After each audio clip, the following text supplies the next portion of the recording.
This is Dr. Dan, the Deer Fence Man, and I am going to give you some pointers on building a field fence. If you're watching this, you're probably doing it for the first time, and it was my first time. The fence is done. You can find a lot of videos online that show barefoot, toothless guys putting up fence on perfectly flat pastures and things like that, but I figured a few tips on real life fencing might be useful. So the first thing, let's talk about materials a little bit. I went with the 8.5 foot 4-inch pressure treated posts, and Home Depot sells those the cheapest by far that I was able to find. You can buy them in bulk, they'll deliver them for a delivery fee. It's a good way to go. On the corners, I use these are 5 to 6 inch round posts for more strength. I didn't need nearly as many of those, but to try to keep the cost down, I just did the bigger ones on the corners. And then finally, the field fence, it's a 6-foot no climb deer and orchard 72-inch fence. It's Red Brand, and here on the West Coast, Coastal Farm Supply sells it far cheaper even than Home Depot. You can get 165-foot rolls for less than $1 a foot, so that's pretty darn good. And the rolls are fairly heavy if you're dealing with them by yourself, but you know, you can handle it. It's 115 pounds for a 6-foot roll. And so those were the materials that I ended up using after doing some research. And then the next step was getting my holes dug and the spacing. Now, I went 16 feet between each post to save on materials, and I had been thinking about putting a top rail on, but obviously you need to go 8 feet for that. I couldn't figure out a way to get a top rail that would span 16 feet that wouldn't sag, or you know, you'd have to spend a lot of time splicing the top rail, or you'd have to use, you know, dimensional lumber or something. So I went with the 16 foot and no top rail. And we have a lot of volcanic soil here, so there was no way I was going to dig these by hand. I have about 600 feet, and I knew I was going to run into rock more often than not. And so less holes and the rock between it. Basically, I was looking at an auger. And I looked at some of the power augers, the one-man augers, because I'm doing this all by myself, and came to the conclusion that this was one part of the job where it made sense to hire a guy with a bobcat or a skid steer, because when you're drilling into rock, if you're doing it with one of those one-man jobs, if the bit catches on the rock, it will throw you, and it's a backbreaker. But the bobcats are heavy enough that the drill bit will just stop. It won't twist and turn you into the drill that way. And sure enough, my guy came out here with the bobcat, and he drilled 45 holes in about an hour, so just as fast as he could go. It was a thing of beauty, and that worked out really well. The main thing was that we didn't get them perfectly aligned, probably not as good as a fence company would do, so a few of the posts are a couple inches off, and I'll tell you how to deal with that when you're straightening and tightening your fence. But that was the start of it, and then, you know, I ended up putting the posts in, and because of the number of bags, I put a bag of concrete in each post, and I did a bunch of research. And you know, there's all this stuff about moisture rotting out the posts and stuff, but I'm in a dry climate here, and I didn't want to worry about that. And so basically I put the posts straight into the dirt, threw a bag of dry concrete in, threw about, I don't know, I think 1.5 gallons of water into each hole on top of the dry concrete, churned it up a little bit. I didn't spend a lot of time mixing it, but I had the time to leave it, and so I left it for 2 or 3 weeks to set up. And when I came back, even with the low moisture content in this part of the country, everything was solid, hard as a rock, and so that worked out well. Saved me a lot of time. I didn't pre-mix the concrete. I didn't worry about all the stuff that they talk about with, you know, making sure that the concrete plug slopes away from the post and everything. We just don't get enough moisture here to worry about it. So I got my post set, and then it was time to unroll and stretch some of the fence. And so the first tip that I have is, you know, if you've got these 165-foot rolls, in my case with 600 feet, I had 6 corners because I've got all these trees and things to deal with. I couldn't do just a nice square pasture. And a lot of the videos online, they're just showing you they're just doing one side and everything's flat and square. But if you're a homeowner and you've got some uneven terrain like I do, then you're going to have to deal with different kinds of corners and different places. And so I looked at my distances and figured out with my 165-foot rolls how to get the most out of them. And basically, when you unroll this stuff at the beginning, it unrolls pretty easily.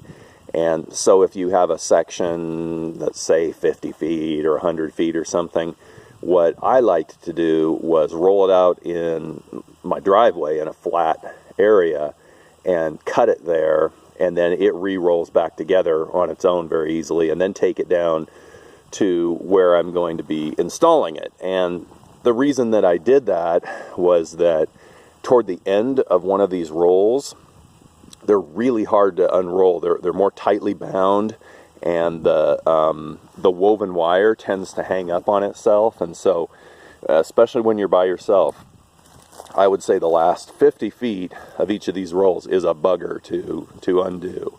And so it really does help to roll it out and cut it to length and then move it. Plus it makes it lighter for moving. So I only had, I think, 2 rolls where I set the entire uncut roll down and rolled it out.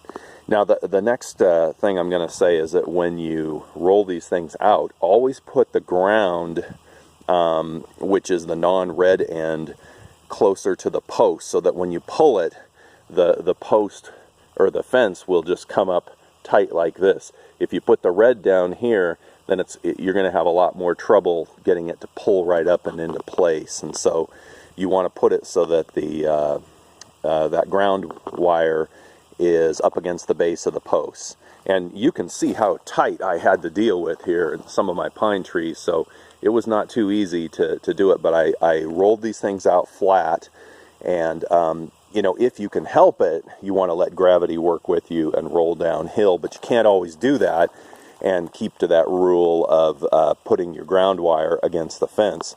You know, you can go on the inside of the fence too, but I think it's easier to pull on the outside because you can kind of pull around a corner a little bit better. And then once you get your first side up and you go to pull the next side, you obviously have to wrap around the top of the same post. Like if you look at this corner post here, there's this one, and then there's this one that goes the other direction. And so staying to the outside just seems simpler for a beginner like me. So that's what I did. And you know, the other thing too is that I cut for every straight line. I guess you could, if you thought your posts were strong enough, you could pull around a corner to avoid having to cut a line. But it seemed easier to, by yourself, just to deal with the shorter sections, pull it nice and straight, and get the full benefit from a straight line instead of trying to go around a curve where you've got all that friction to deal with, or around a corner, sorry.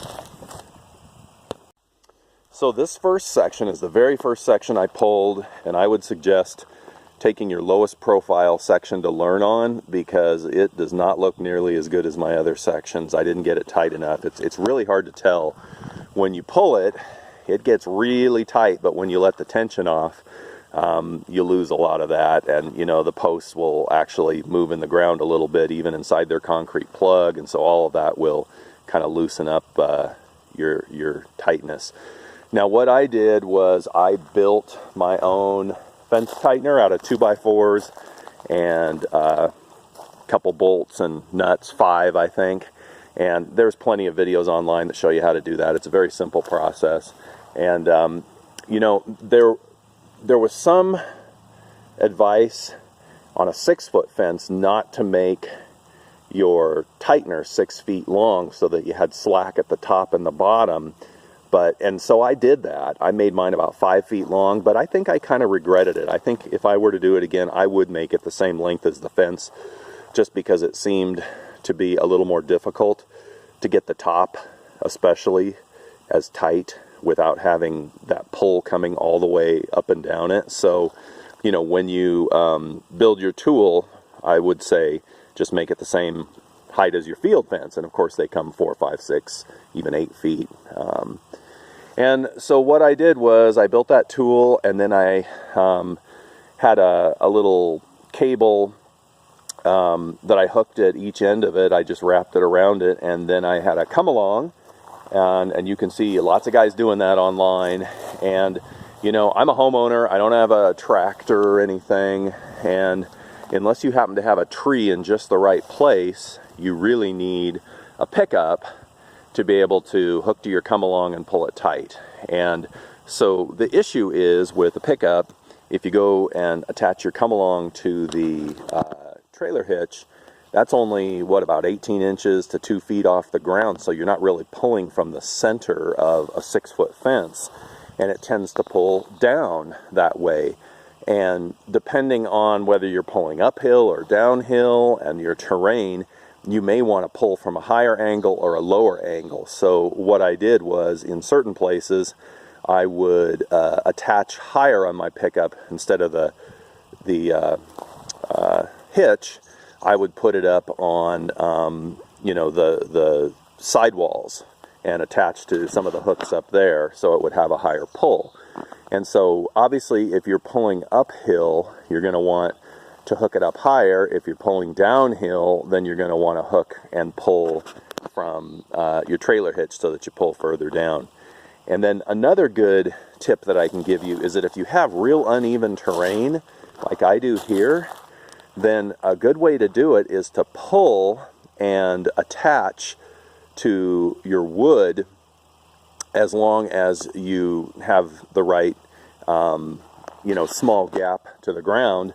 But then what you can do when you get it attached off, hard stapled to your posts, then let the pressure off to come along, or back your pickup up a little bit, whatever, and then change your pull height. So maybe move it down to the trailer hitch or up higher or something, and that's what I ended up doing here. And you can see my line here is it goes up and then it goes back down for this section where the ground drops away.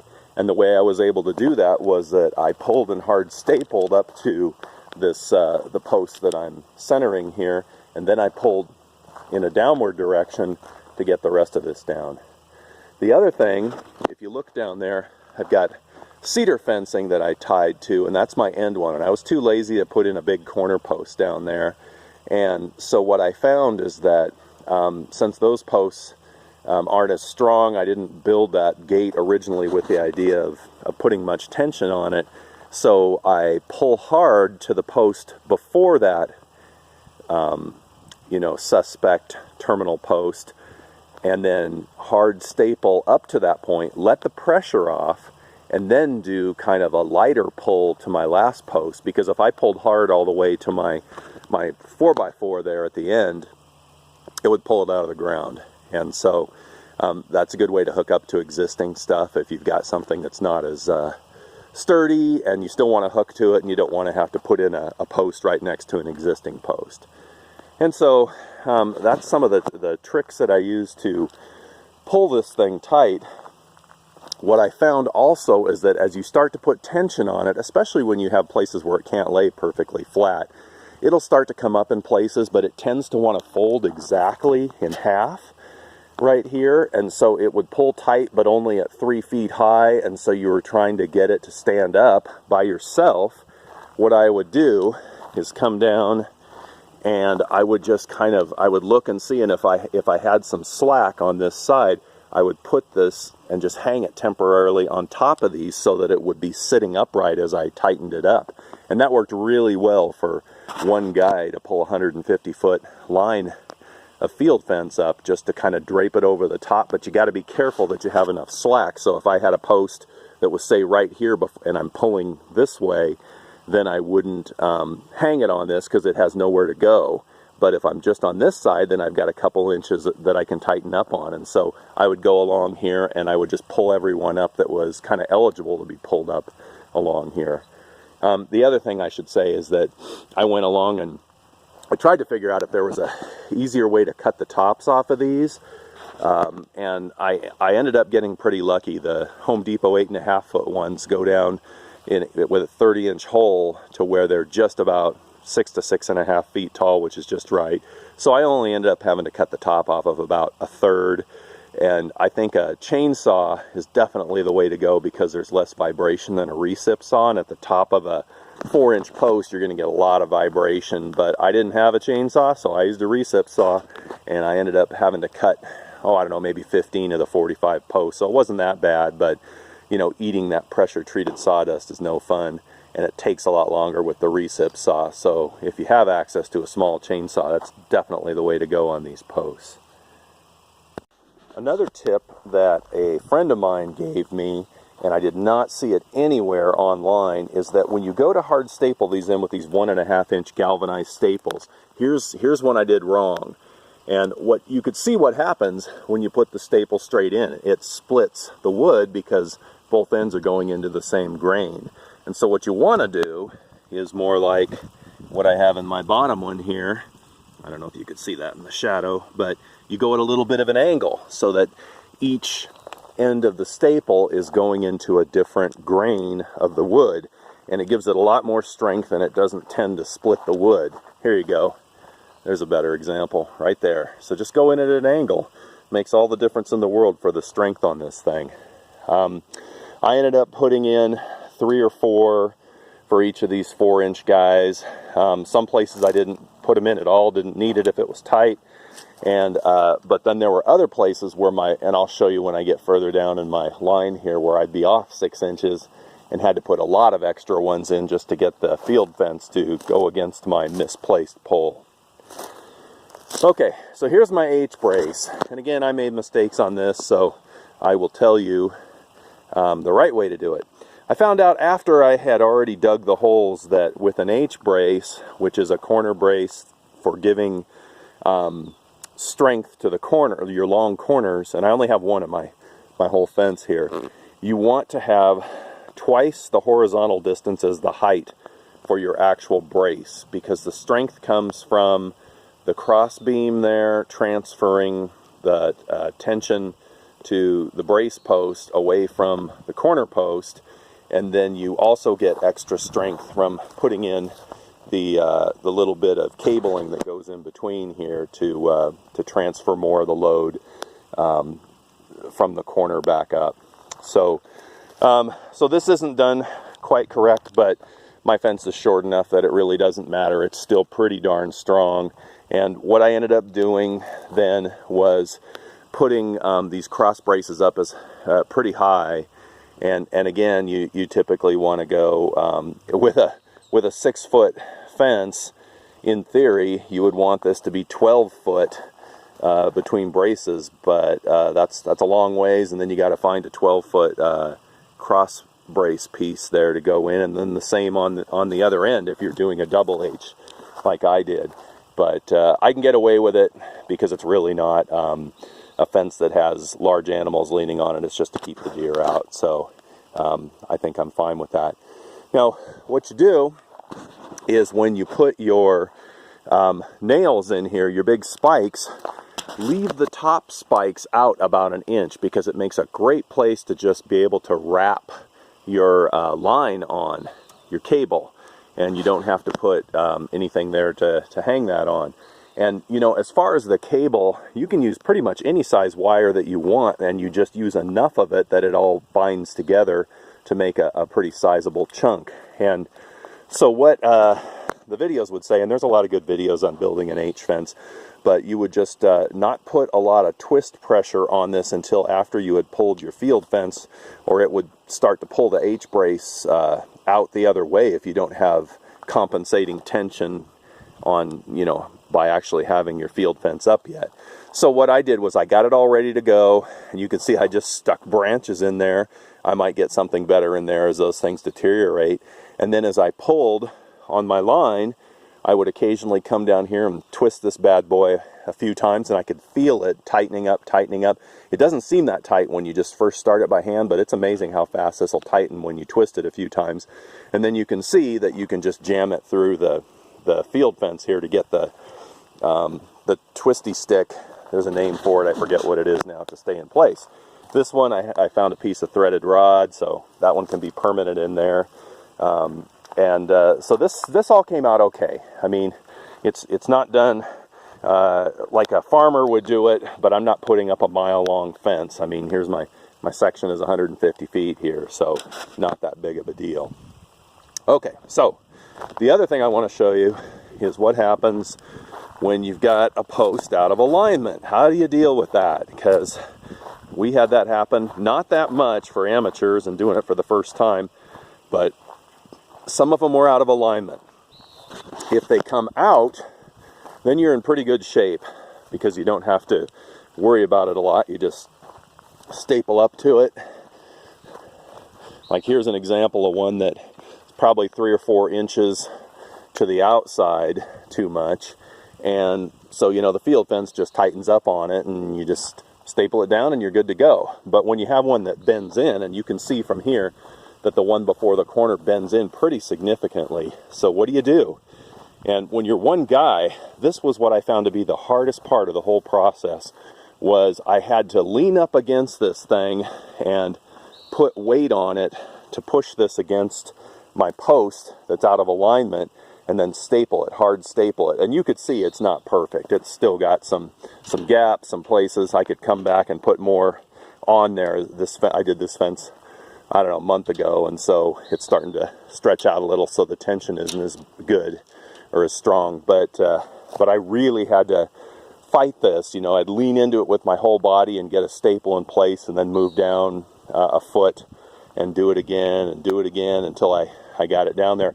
And the good news is it does tighten up the tension in your whole fence, but yeah, by yourself this is hard. If you have a chance for help, I would say even more so than when you're unrolling or raising up the fence, is to get somebody to take the tension off of the field fence when you're putting the staples in, when you're in a place where it's really difficult to get it up against the post, because that's where I struggled. And I'm a big guy, and it took everything I had to get these in place. And so here's another corner down here where I tie off into an existing gate that I had, and I did the same deal where I did not pull hard. I pulled hard to the last round post there, and then I hard stapled everything off, let the tension off a little bit, and then tied over to this 4x4 so that I didn't pull it out of the ground. And that seemed to work pretty well to do it that way. It's not as tight in the very last section when you do it that way, but you know, you don't have a choice. If you've got a weak corner post and you don't want to pull it out of the ground, that's what you do. You essentially turn this into your load-bearing corner post, and then your end one is just kind of a show post and doesn't really take a lot of tension, but it will definitely keep deer out that way. So here's my line looking back here, my long line, but you could see all these funny angles that I ended up with just because of the configuration of the property and having to go around trees, things like that. And so if you end up in places where you can't even put a hole in the ground because of solid rock, then there are some tricks and ways to get out of that. So the other tip that I will give you is, if you try to stand on these wires, if you get gaps and you're trying to push it down to staple it off, the woven wire is not really strong enough to hold up to a large man standing on it. It will pop loose. So you can't just stand on, even though that bottom wire is nice and strong and will take your weight, it'll just pull away from the welded wire. So if you're trying to push the whole fence down, sometimes what you have to do is kind of just work it down an inch or two at a time and staple it here so that you've got a gap, and then you can pull it a little further down and just basically move your tension further down that way, because you really can't stand on those end pieces without just popping them out of the ground. See my old T-posts from some of my previous attempts at deer fencing. So something else you got to watch out for. You can see on the locate that we had a corner that really needed to go right where the power line runs. I mean, right where it is. And so when you're digging the holes, you know, most power lines, I mean, check in your area, but you will get 3 feet before the power lines are in. And so what my Bobcat operator did, we had to have this corner post right here. We really didn't have a choice about where we could put it. And so he dug down, and when you see a change in the soil in the auger, you know you're getting into the bed where the conduit is for your power line, and that's when you want to stop. You know, plus you're looking at the, you know, the depth that you're getting to. So we went down maybe 24 instead of 30 on this corner post just to avoid the electrical conduit that was in theory at 36 inches, but you never know, you know, underground stuff sometimes isn't what it is in theory. So that's a good way to still be able to put a post right over the top of an electric line, but I wouldn't recommend it unless you're forced into it. This ended up being my last section because it's along my driveway here, and so you can see how much better it looks than where I started at. You know, it's all learning experience when you're doing it for the first time. So again, save your best areas for last if you can. Sometimes that's a little difficult depending on the direction that you're pulling in too. And you know, that's another issue. If you've got trees in the way, if you've got terrain that's difficult to get a pickup into place for, then sometimes you have to pull the opposite direction that you'd really like to. And I ended up having to do that. You have to pull uphill, which means unrolling uphill sometimes, the big rolls of wire, and you just got to kind of go with the flow and figure out, you know, what is even possible. But if you have a tree in the right place, you can use the come along for that. But I really like the pickup because I could see in my rear view mirror and put enough tension on that there wasn't a huge amount of hand cranking necessary on the come along. I would get it, you know, pretty close with the pickup and then fine tune it with the come along and pull it good and tight then.